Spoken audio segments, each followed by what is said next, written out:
Salam Patunggilan. Selamat pagi Bapak Ibu, Saudara dimanapun panjenengan berada. Semoga kita semua senantiasa dilindungi Tuhan di dalam menjalani kehidupan ini. Nah, marilah sebelum kita beraktivitas lebih lanjut, mari kita dasari kehidupan kita dengan mendengarkan firman Tuhan, supaya kehidupan kita boleh seturut dengan kehendaknya. Namun sebelumnya mari kita bersama-sama bersatu di dalam doa. Kita berdoa.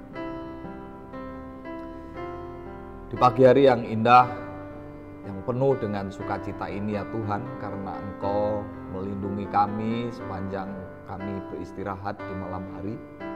Pada saat ini kami masih Tuhan percaya untuk menikmati hari indah pemberian-Mu. Dan sebelum kami menapakinya, kami akan mendasari dengan merenungkan sebagian firman-Mu. Oleh sebab itu bersabdalah kepada kami, agar kami boleh mengerti dengan apa yang kami lakukan di dalam kehidupan kami. Berfirmanlah ya Tuhan, kami siap untuk mendengarkannya. Amin. Oke, Bapak Ibu dimanapun panjenengan berada, daftar bacaan kita pada pagi hari ini tertulis di dalam kitab Ayub pasal 38 ayat 11 sampai ayat yang ke-21. Namun pada saat ini saya akan membacakan ayat yang ke-11 saja yang demikian bunyinya. Ketika aku berfirman, sampai di sini boleh engkau datang, jangan lewat.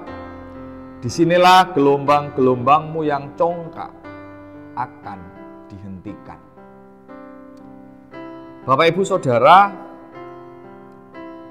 sudah lebih dari 2 bulan gereja kita kosong, tidak ada ibadah bersama di sini.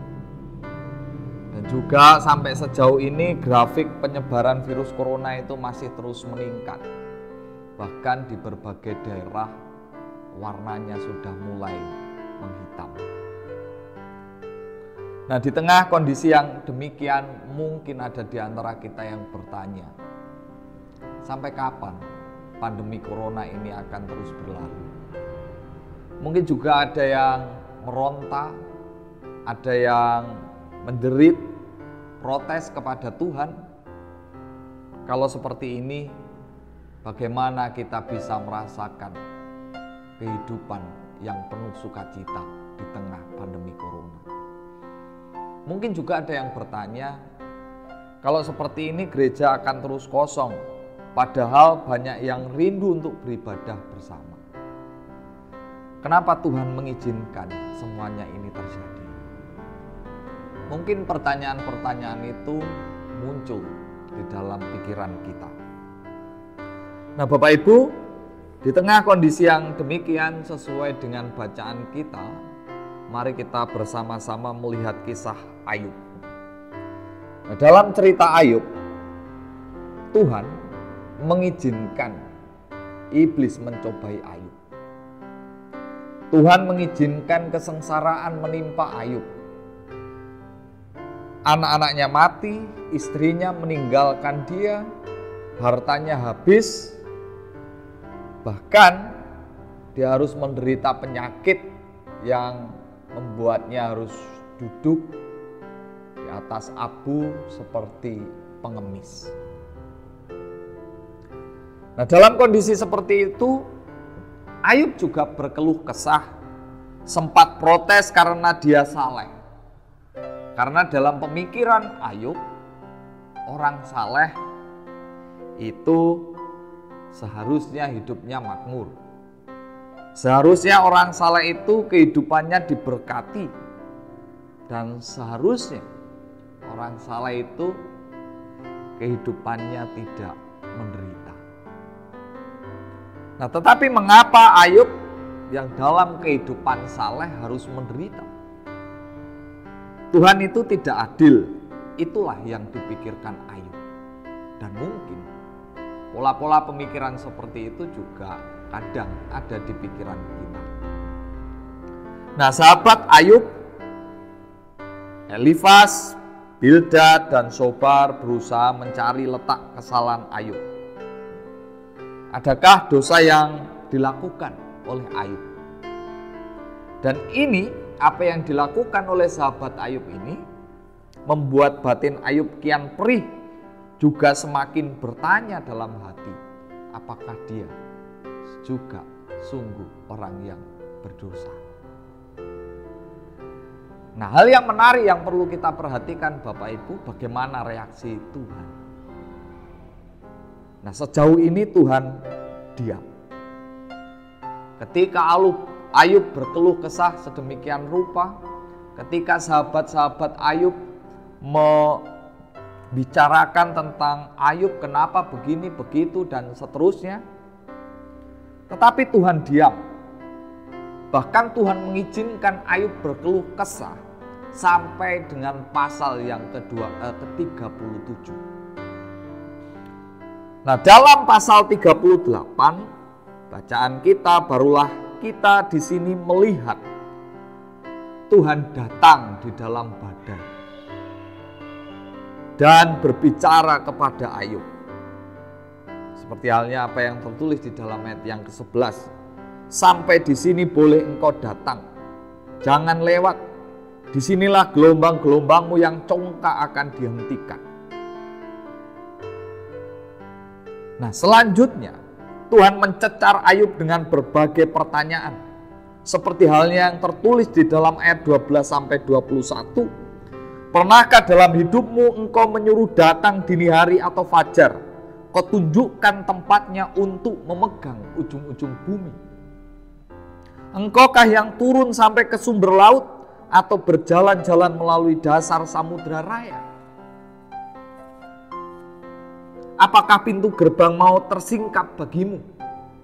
Atau pernahkah engkau melihat pintu gerbang kelam pekat?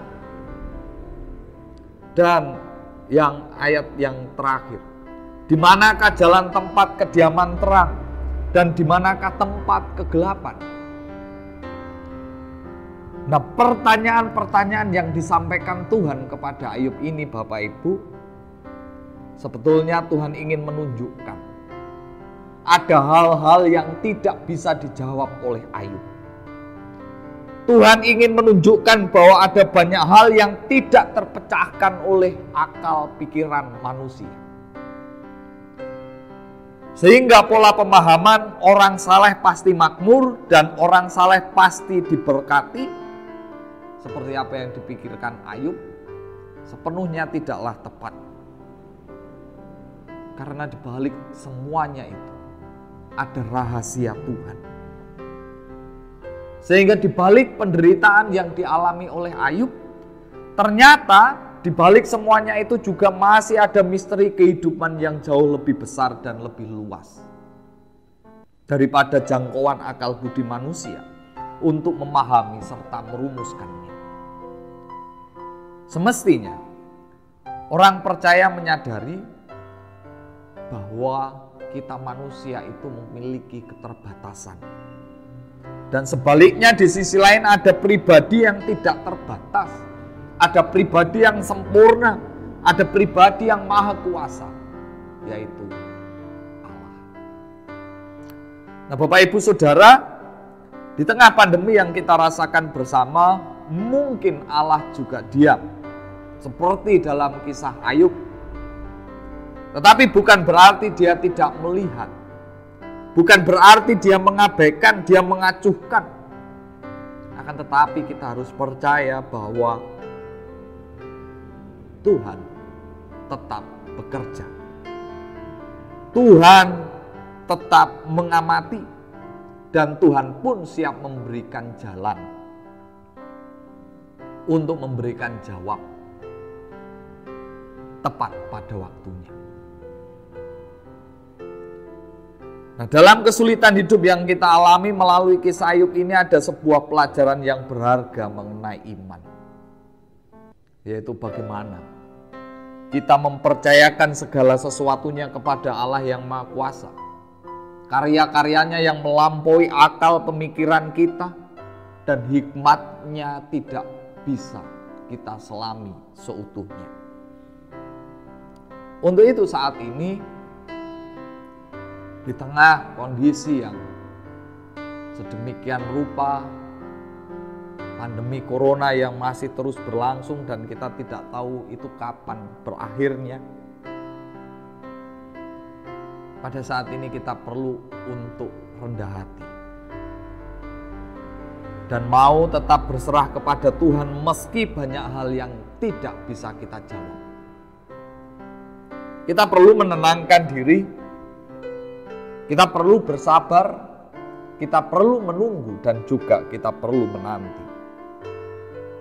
Kita perlu percaya bahwa apapun itu, masalah apapun itu, baik itu selesai atau tidak, yang pasti Tuhan akan menyelesaikannya bagi kita dengan caranya, bukan dengan cara kita.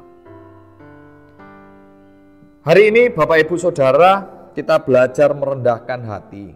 Kita diajak untuk sadar bahwa kita lemah dan tak sanggup berbantah dengan Allah.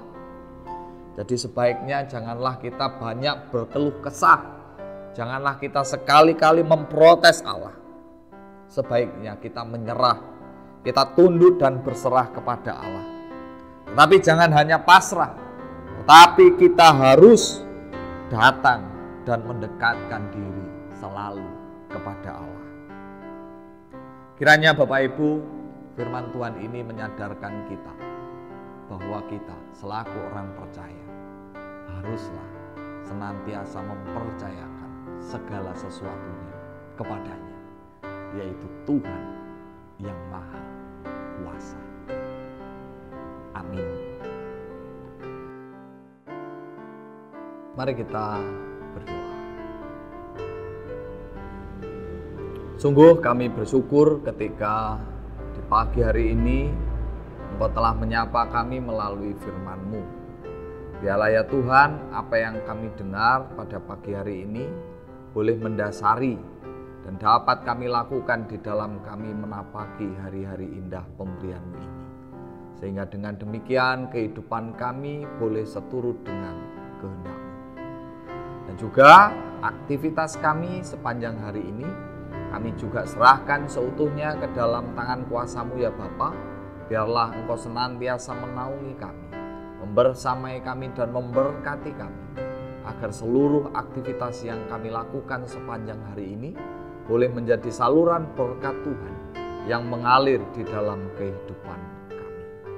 Inilah doa dan harapan kami yang seutuhnya kami serahkan hanya di dalam nama Tuhan kami Yesus Sang Kristus. Haleluya. Amin. Demikian Bapak Ibu yang bisa saya sampaikan. Kiranya semuanya mampu menjadi berkat bagi kita semua. Selamat beraktivitas. Tuhan Yesus memberkati. Sampai jumpa.